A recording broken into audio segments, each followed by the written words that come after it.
Welcome मेरे प्यारे दोस्तों। आप सब कैसे हो? आज हम बात करने वाले हैं 2025 में रिलीज हुई ओ इथन बेबी फिल्म की। कहानी की शुरुआत होती है अश्विन से, जो विष्णु नाम के एक एक्टर को अपनी फिल्म की कहानी सुनाने के लिए उसके घर जाता है। इससे पहले अश्विन ने उसकी बात विष्णु के असिस्टेंट किंग को बता दी थी कि वह घर आकर कहानी सुनाना चाहता है। किंग ने ही विष्णु और अश्विन की इस मीटिंग को विष्णु के घर पर अरेंज किया होता है और किंग के कहने पर विष्णु अश्विन से मिलने के लिए तैयार हो जाता है। और दोस्तों, अश्विन जो कि प्रेजेंट में एक असिस्टेंट डायरेक्टर है, वो अब खुद एक फिल्म डायरेक्ट करके एक सफल डायरेक्टर बनना चाहता है। इसीलिए वो अश्विन के पास दो कहानी लेकर आया हुआ है। पहली कहानी एक स्पूफ टाइप की कॉमेडी फिल्म है और दूसरी कहानी एक क्राइम थ्रिलर। विष्णु को पहली कहानी तो पसंद नहीं आती, लेकिन दूसरी कहानी को वह अब करना नहीं चाहता, क्योंकि थ्रिलर सस्पेंस टाइप की वह कई सारी मूवीज ऑलरेडी कर चुका है। अब उसे कोई फ्रेश कहानी चाहिए थी। इसीलिए वह विष्णु से कहता है, एक काम करो, तुम किंग के कांटेक्ट में रहो, जैसे ही तुम्हारे पास कोई अच्छी कहानी आती है मुझसे मिल जाना। अब अश्विन इस बात से उदास हो चुका होता है, तो उसका उदास चेहरा देखकर किंग उससे कहता है कि सुनो, विष्णु ने अभी तक कोई रोमांटिक मूवी नहीं की है, तो अगर तुम उसके पास एक रोमांटिक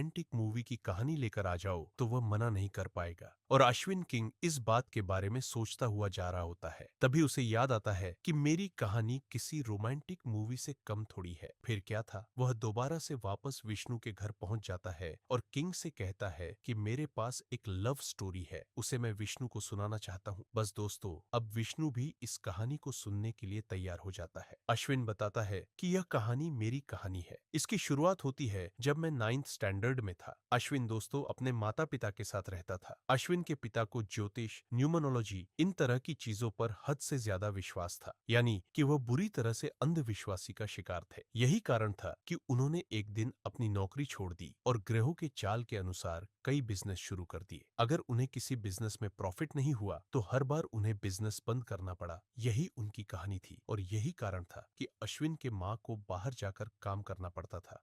घर चलाने के लिए उन्हें घर की पूरी जिम्मेदारी उठानी पड़ जाती थी, साथ ही घर संभालने का काम यानी खाना पीना वगैरह भी करती थी, जिस वजह से अश्विन के पेरेंट्स के बीच अक्सर लड़ाइयां होती रहती थी। इसी कारण अश्विन के अंदर काफी सारा गुस्सा भर गया था। हालांकि अश्विन अपने चाचा, जिनका नाम मुरली है, उन्हें बहुत ज्यादा मानता है, जो कि वैसे एक सिंगल स्क्रीन मूवी थिएटर के मालिक है। अश्विन अपना ज्यादातर समय अपने अंकल के थिएटर में मूवी देखते हुए बिताता था। मुरली ने शादी नहीं की, क्योंकि उन्हें भी दुख होता था जब उनके बड़े भाई और भाभी आपस में लड़ते थे। मुरली के मुताबिक तो शादी के बाद जिंदगी खराब हो जाती है, लेकिन अश्विन का पॉइंट ऑफ व्यू कुछ और ही होता है। दोस्तों, उसने कई लव स्टोरी मूवीज देखी होती है और अश्विन के मुताबिक वो एक ऐसी लड़की के साथ शादी करना चाहता है जिसमें एक नहीं बल्कि 4 क्वालिटीज हो। पहली क्वालिटी यह कि वो लड़की अश्विन के अंदर एक स्पार्क पैदा कर सके, मतलब कनेक्शन। दूसरी शर्त कि वो लड़की खुद से किस करे अश्विन को। तीसरी क्वालिटी यह कि वो लड़की अश्विन की असली स्ट्रेंथ को पहचान कर उसे बताए। और चौथी शर्त यह कि वो लड़की अश्विन से कभी झगड़ा ना करे, क्योंकि वह नहीं चाहता कि उसकी जिंदगी भी उसके माँ बाप की तरह हो। अब चाचा के थिएटर के अलावा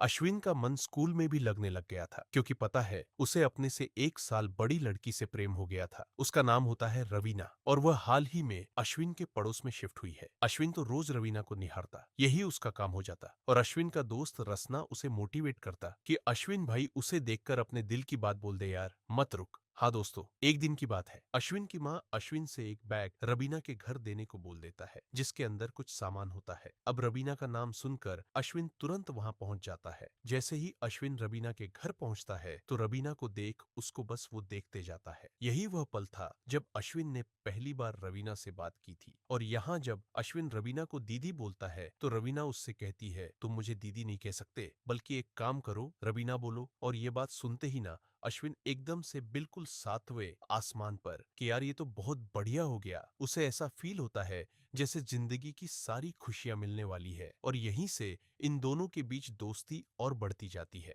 फिर एक दिन रवीना दोस्तों अश्विन को छत पर बुलाती है, जहां वो पहली बार अश्विन को ओ माय गॉड किस कर लेती है। और अब अश्विन को इस घटना के बाद भरोसा हो जाता है कि रवीना उसके प्यार में गिर चुकी है। हालांकि दोस्तों, जल्दी अश्विन का दिल उस दिन टूट जाता है जब वह अपनी माँ के कहने पर रवीना के घर कुछ डब्बे देने के लिए गया होता है। रवीना के पिता उसको इसीलिए डांट रहे होते हैं क्योंकि क्योंकि उन्होंने रबीना को किसी लड़के के साथ देख लिया था। रबीना अपने मुंह से जब कहती है कि मैं उस दूसरे लड़के से प्यार करती हूँ पापा, तो ये सुनकर अश्विन एकदम से हिल जाता है। उसके पैरों तले जमीन खिसक जाती है कि किस मुझे क्या प्यार किसी और को करती है। उस दिन दोस्तों अश्विन बहुत ज्यादा रोता भी है। स्कूल में रवीना से बात करने की कोशिश करता है तो वह उसे अवॉइड कर देती है, लेकिन बहुत हिम्मत करके एक दिन अश्विन रवीना से बात करके पूछ ही लेता है कि तुम मुझसे प्यार करती हो या नहीं। तो रवीना अश्विन को डांटते हुए कहती है कि तुम्हारी हिम्मत भी कैसे भी, और ऐसा है तुम आज से ना मुझे दीदी कहकर बुलाओ, बहुत छोटे हो मुझसे तुम। यह बातें सुनकर अश्विन एकदम तंग रह जाता है कि पहले जब मैं दीदी बोलने गया तो खुद बोला कि नाम से पुकारो, और अब नाम से पुकार रहा हूँ, प्यार कर रहा हूँ तो दीदी बोलने को कह रही है। बस यहीं पे अश्विन का ब्रेकअप हो जाता है।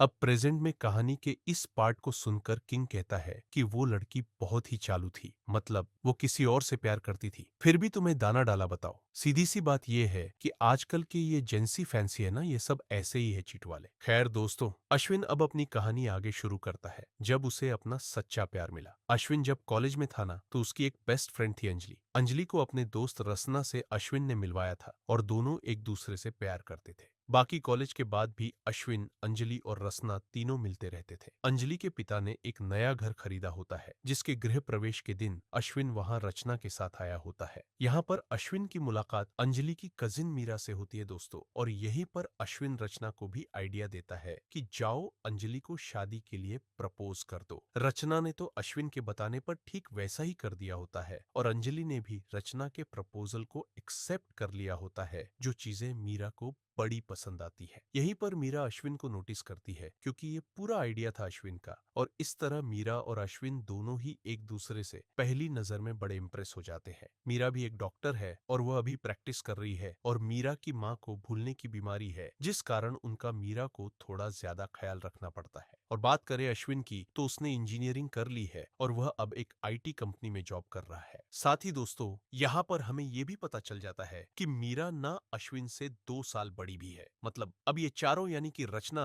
अंजलि, मीरा और अश्विन वर्कला जाने का प्लान बनाते हैं बैचलर पार्टी एंजॉय करने के लिए, जहां अंजलि और रसना की वजह से मीरा और अश्विन भी करीब आ जाते हैं। और अश्विन यहाँ पर मीरा को अपने कॉलेज की एक कहानी भी सुनाता है जब उसे एक लड़की से प्यार हो गया था, क्योंकि वह लड़की हमेशा अश्विन को देखती रहती और साथ ही वह लड़की अश्विन से बात करने की वजह भी ढूंढती रहती थी। धीरे धीरे अश्विन को भी उसमें इंटरेस्ट आने लग गया, लेकिन वह लड़की लेस्बियन निकली और वह अश्विन से नहीं बल्कि दोस्तों अंजलि से प्यार करती थी वह लड़की, और उसने अश्विन से सिर्फ इसलिए दोस्ती की ताकि अश्विन उसकी दोस्ती अंजलि से करवा सके। अब अश्विन की यह कहानी सुनकर मीरा काफी हंसती भी है, और तब वह अश्विन को बताती है कि हाँ, मेरा भी एक बॉयफ्रेंड था, उसका नाम गोपाल था, बाकी अब मैं उसके साथ नहीं हूँ। तुमने मुझे अपने बारे में बताया, मैंने तुम्हें अपने बारे में बता दिया। यहाँ मीरा अश्विन को किस भी करती है, लेकिन अभी दोनों ने एक दूसरे को अपनी फीलिंग्स एक्सप्रेस नहीं किया अच्छे से। बस अब जब ये लोग अगले दिन वापस लौट रहे होते हैं तो इनकी गाड़ी की एक दूसरी गाड़ी से हो जाती है टक्कर, जिस पर अश्विन और उन लोगों में लड़ाई भी हो जाती है, जो बात मीरा को बिल्कुल अच्छी नहीं लगती। वो अश्विन को यह सब करने से रोकते भी है, पर तभी अश्विन उन लोगों की गाड़ी का शीशा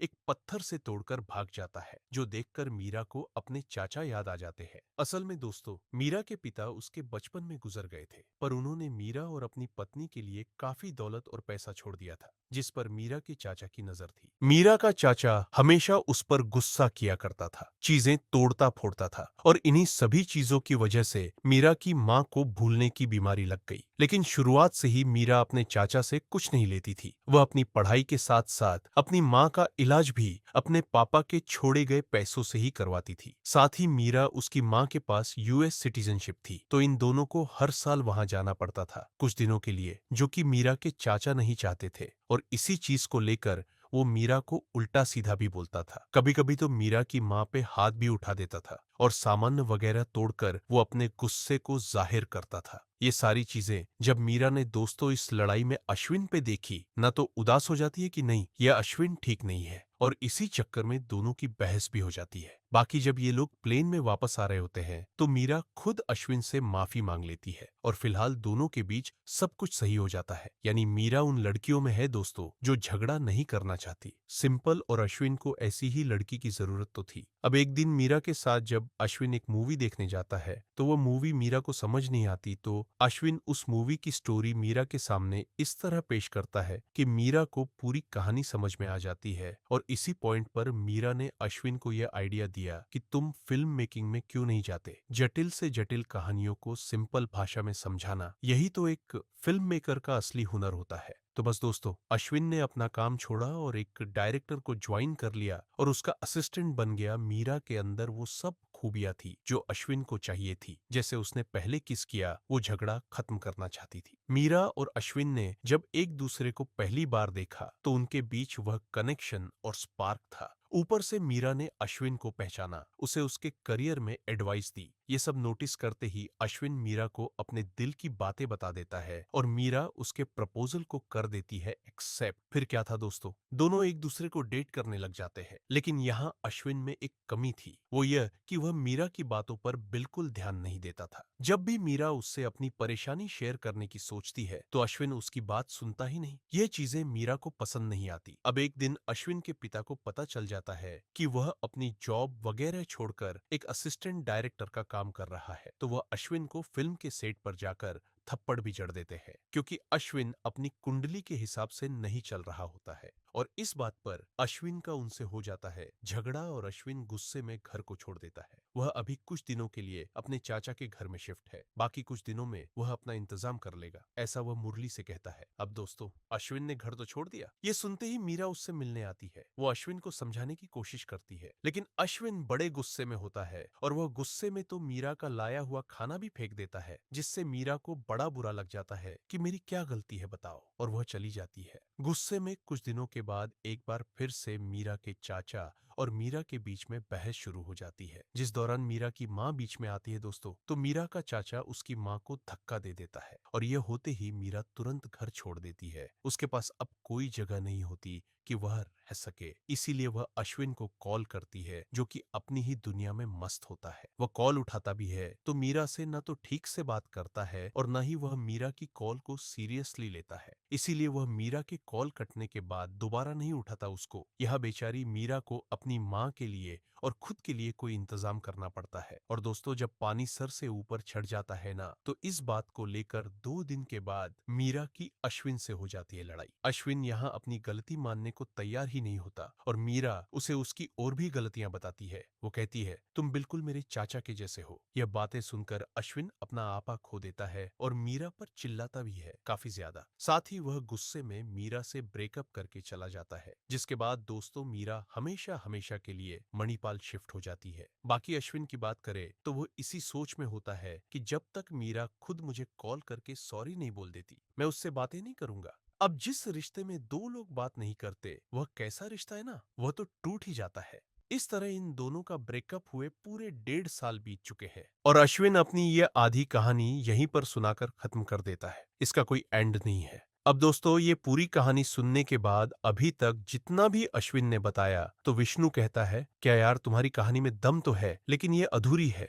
पर मैं चाहता हूं कि तुम इसे पूरी करो और एक काम करो, तुम जाकर मीरा से मिलो ताकि हमें आगे की कहानी पता चल सके। तो अश्विन कहता है कि सर, मैं तो आपको ये कहानी बस अपनी नरेशन इसके शो करने के लिए सुना रहा था। हालांकि आपको पसंद आई तो मैं खुद इस कहानी को पूरा करने की कोशिश करूंगा। इसके आगे का हिस्सा लिखकर मैं आपके लिए लेकर आता हूँ। लेकिन दोस्तों, विष्णु को लिखी हुई कहानियां नहीं, बल्कि जैसे पूरी कहानी रॉ एंड रियल थी, ठीक उसी तरह की कहानी आगे भी चाहिए। इस कहानी से नया यूथ खुद को रिलेट कर पाएगा और यही सोचकर विष्णु इस कहानी के लिए राजी हो जाता है। वो अश्विन से कहता है, मैं राजी तो हूँ, पर तुम जाकर मीरा से मिलो, अपनी कहानी को पूरा करो और जो भगवान ने चाहा होगा वही तुम्हारी लाइफ में होगा। और अगर तुमने कहानी पूरी कर दी, मतलब एंड में क्या होता है वो पता चल गया, तो मैं ये कहानी करूंगा और खुद इसे फंड भी करूंगा। अब अश्विन तो सोच में होता है कि वो कैसे मीरा के पास वापस जाए, या फिर जाए या नहीं। इसी कशमकश में वह जब एक डायरेक्टर को विष्णु की शूट हो रही फिल्म में असिस्ट कर रहा होता है, तो उसकी कहानी के अनुसार हीरो एक डाकू होते हुए भी लड़की के प्यार के लिए खुद को बदल देता है। क्योंकि प्यार की ताकत से लोग खुद की और दूसरों की जिंदगी सुधार सकते हैं। अश्विन को भी अपनी एक आदत बदलनी थी, उसे अपने गुस्से को छोड़ना था। बस तभी वह मीरा को अपनी लाइफ में वापस पा सकता था। यही सोचकर अश्विन रचना के साथ मीरा से मिलने के लिए मणिपाल निकल जाता है। तो अश्विन मीरा के हॉस्पिटल में उससे जाकर मिलता है जो कि अपनी जिंदगी में रम चुकी थी। और यहाँ अश्विन मीरा से कहता है कि मैं एक फिल्म के सिलसिले में लोकेशन फाइनल करने के लिए आया था, तो सोचा तुमसे मिल लूं। तो मीरा अश्विन और असना को अपने घर शाम को आने के लिए बोल देती है। फिलहाल ज्यादा कुछ बात नहीं करती। तो शाम में पहुंचकर जब अश्विन की मुलाकात गोपाल से होती है, जो कि मीरा का एक्स बॉयफ्रेंड था और अभी मीरा उसके साथ है, तो बस दोस्तों होना क्या था, अश्विन का दिल टूट जाता है। मगर वह खुद को समझाता है कैसे भी करके और फिर चाय वगैरह पीने के बाद चला जाता है। जब अश्विन जा रहा होता है ना, तो गोपाल उसके पास दौड़कर आता है और वह अश्विन को मीरा के बर्थडे में इनवाइट करता है कि आ जाना, कल बर्थडे है उसका। गोपाल की बातें सुनते ही अश्विन हो जाता है गुस्सा और वहीं गोपाल को बुरी तरह घायल कर देता है। लेकिन ये बस अश्विन की सोच थी, क्योंकि असलियत में उसने ऐसा कुछ नहीं किया। अगले दिन दोस्तों अश्विन मीरा के बर्थडे पर आ जाता है, जहां पर गोपाल अनाउंस करता है कि मैं और मीरा जल्द ही यूएस शिफ्ट होने वाले हैं। मीरा के पास वहां की सिटीजनशिप है, तो उसे कोई दिक्कत नहीं होगी और जल्दी ही कुछ ही महीनों में मुझे भी वहां की सिटीजनशिप मिल जाएगी। अब ये बातें अश्विन सह नहीं पाता, चला जाता है गुस्से में। लेकिन रसना अश्विन को समझाता है कि भाई तू यहाँ मीरा को हासिल करने नहीं बल्कि उससे माफी मांगने आया था, भूल गया क्या? इसीलिए तू जाकर उससे सच्चे मन से वो कह दे जो तू कहने आया था। अश्विन नेक्स्ट डे मीरा से कॉफी पर मिलता है और कहता है कि तुम्हारे जाने के बाद मुझे एहसास हुआ कि तुम सही थी। मैं सच में सेल्फ ऑब्स हो गया था, मेरा गुस्सा काफी ज्यादा बढ़ गया था, पर मैं सच बताऊं तो मैं खुद को बदल रहा हूं। बाकी मैंने तुम्हारे साथ जो बर्ताव किया वो मुझे नहीं करना चाहिए था। I really sorry for that. और यहाँ पे दोस्तों मीरा अश्विन को माफ कर देती और अश्विन उससे ये कहकर चला जाता है कि तुम्हें लाइफ में आगे बढ़ते देख बड़ा खुश हूं मैं यही चाहूंगा कि तुम गोपाल के साथ हमेशा खुश रहो। अब अश्विन के अंदर ये बदलाव देखकर वो शॉक्ड पर वह अश्विन को जाने देती है। आगे आकर ये सारी बातें अश्विन मणिपाल से लौटने के बाद विष्णु को बताने जाता है और अब उसकी यह लव स्टोरी यहीं पर खत्म हो गई। तो कहानी पूरी होने का चांस ही नहीं था। इसीलिए विष्णु अश्विन से कहता है कि तुम उदास ना हो, जाओ दूसरी कहानी लिख कर लाओ, मैं उसे सुनकर उसमें जरूर काम करूंगा। इसी बीच दूसरी तरफ मीरा को गोपाल के रूम से कुछ पेपर्स मिलते हैं, जिनसे उसे पता चल जाता है कि गोपाल ने मुझसे मिलने से 2 महीने पहले अमेरिका का वीजा अप्लाई किया था, लेकिन वह रिजेक्ट हो गया। अब मेरे मिल जाने के बाद गोपाल ने फिर से वीजा एप्लीकेशन डाली है और इस बार उसने मुझसे बिना पूछे अपनी पत्नी के नाम पर जगह मेरा नाम लिख दिया। और यही वजह थी कि उसने मुझसे बिना पूछे मेरी बर्थडे पार्टी में सबके सामने मेरे साथ अमेरिका जाने का अनाउंसमेंट कर दिया, जो कि उसका सपना है इस गोपाल के बच्चे का। और इसीलिए उसने मुझे यूज किया मेरी यूएस सिटीजनशिप की वजह से। बस दोस्तों ये सारी बातें पता लगते ही मेरा तुरंत गोपाल से ब्रेकअप कर लेती है। इधर अश्विन भी अपने परिवार पर ध्यान देने लगा होता है। वह अपनी माँ से कहता है कि पापा ने कभी भी आपको इज्जत नहीं दी, एक काम करो आप मेरे साथ चलो ताकि पापा को आपकी कीमत पता चल सके। उनसे दूर रहोगी ना माँ, तभी उनको आपकी कमी का एहसास होगा। और इस तरह माँ को अश्विन अपने साथ घर लेकर आ जाता है। जो बात उसके पिता को अच्छी नहीं लगती, लेकिन वह अश्विन से कुछ नहीं बोलते, हालांकि वह अपनी बीवी को मिस तो कर रहे होते हैं। अब एक दिन दोस्तों अश्विन को अंजलि का फोन आता है, जो अश्विन से बताती है कि मीरा की माँ यहीं चेन्नई में है और घर में कोई नहीं, जिस कारण वह अंदर से लॉक हो गई है। तुम जल्दी से आकर उनकी मदद करो। अब अश्विन ये सुनते ही तुरंत उनके पास जाता है और सब कुछ संभालता है। मीरा की माँ बिल्कुल सही सलामत है दोस्तों, लेकिन वहाँ कमरे में काफी पानी गिरा होता है, जिससे अश्विन फिसल कर कांच पर गिर जाता है और उसे बड़ी चोटें आती है। हालांकि उसे तुरंत मेडिकल हेल्प मिल जाती है, जल्दी वह ठीक भी हो जाता है। और जो बातें जैसे ही मीरा को अंजलि से पता चलती है, न तो वह तुरंत अश्विन को कॉल करती है, लेकिन उसका मोबाइल उसके चाचा मुरली के पास होता है। मुरली यहाँ मीरा से बात करता है और वह बातों ही बातों में मीरा से कह देता है